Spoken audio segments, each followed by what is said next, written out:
Ya, teman-teman semua, kali ini Bunda mendapat materi tentang megalomania untuk mata kuliah psikologi teknologi kita hari ini. Ya, apa sih megalomania ini? Menurut Wikipedia nih teman-teman, megalomania berasal dari bahasa Yunani yaitu megalo, yang artinya sangat besar, hebat, dan berlebih-lebihan.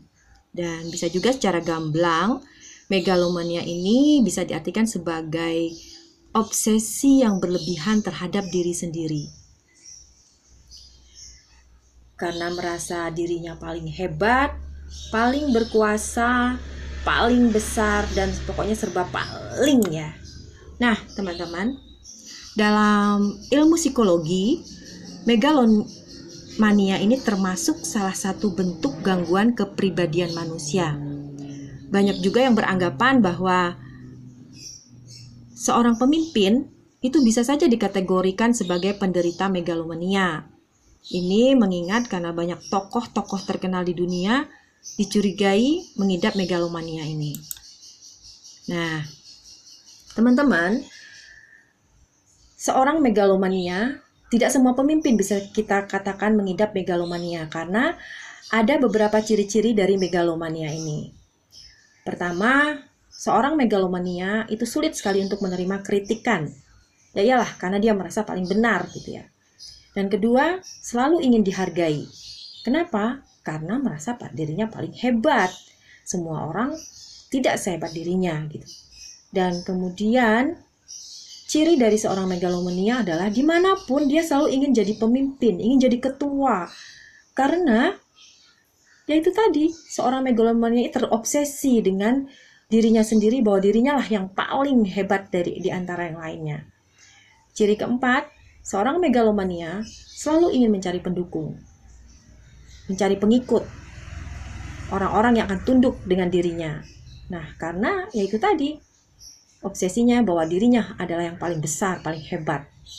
Dan ciri yang terakhir adalah bagi seorang megalomania, orang lain itu tidak akan punya kemampuan seperti dirinya. Nah, teman-teman, seseorang bisa dikategorikan sebagai megalomania jika memiliki semua ciri-ciri tersebut. Tadi kita sudah disebutkan di atas bahwa banyak sekali pemimpin-pemimpin dunia yang dicurigai mengidap megalomania ini. Di antaranya nih, yaitu Adolf Hitler. Siapa sih yang nggak tahu Adolf Hitler ya? Dan yang kedua, Hugo Chavez. Yang ketiga, Alexander Agung. Ini adalah orang-orang hebat di dunia dan dicurigai mengidap megalomania karena seorang Adolf Hitler, kalau kita mendengar kata Hitler pasti kita akan mengingat Nazi. Ya, betul, Nazi ini dari Jerman ya. Pemimpin Nazi, seorang pemimpin Nazi yang ditakuti waktu itu.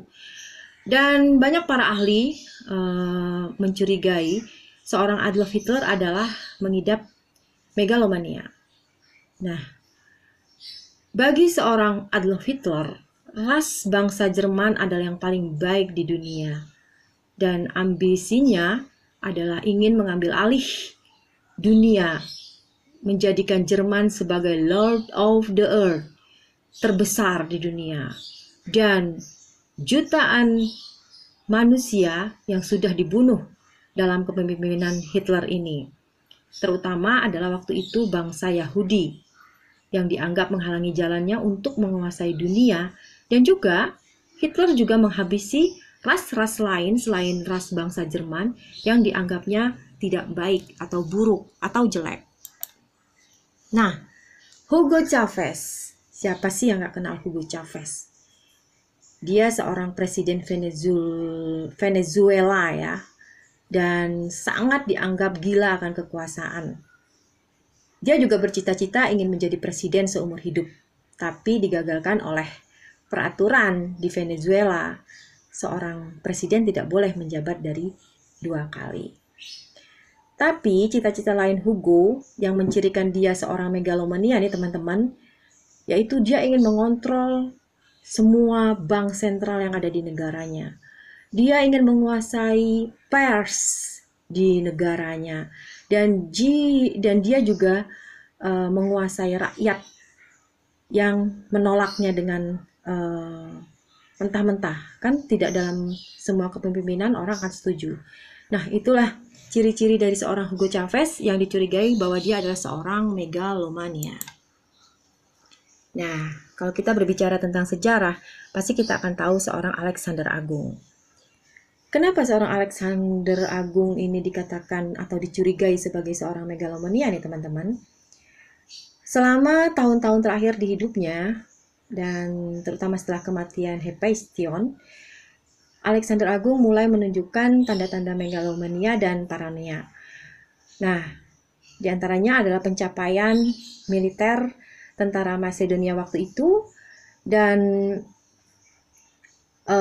sanjungan dari teman-temannya yang mungkin sudah menyebabkan Alexander bergabung kemudian memproduksikan fantasi delusi kekuasaannya. Jadi gila kekuasaan begitu. Nah, inilah ciri-ciri yang sangat menonjol dari orang-orang yang mengidap megalomania. Kesimpulannya nih teman-teman, dalam kesimpulan dari megalomania ini adalah megalomania adalah sejenis gangguan mental yang membuat pengidapnya ini selalu merasa dirinya adalah besar, dan ini selalu dirasakan dengan secara berlebihan, sehingga tertanamlah pada dirinya bahwa dia adalah yang paling hebat, paling unggul, paling berkuasa. Dan seorang pengidap megalomania ini teman-teman selalu ingin dihormati dan disanjung, dan sebaliknya tidak mau menerima kritik atau celaan. Jadi memang harus berekstra hati-hati untuk menghadapi pengidap megalomania ini.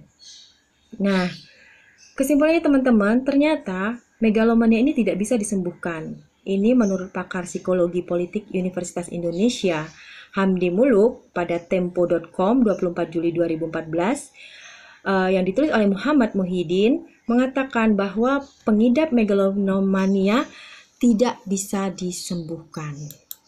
Nah, teman-teman, ternyata sangat prihatin ya dengan adanya megalomania yang ada di sekitar kita. Tapi tidak semua orang pemimpin atau penguasa itu adalah seorang megalomania. Harus memenuhi beberapa ciri yang tadi disebutkan di atas untuk bisa disebutkan sebagai pengidap megalomania. Ya teman-teman, demikian presentasi dari Bunda, mudah-mudahan bermanfaat dan kita bertemu kembali dalam materi kuliah yang lainnya. Matur nuwun, Assalamualaikum warahmatullahi wabarakatuh.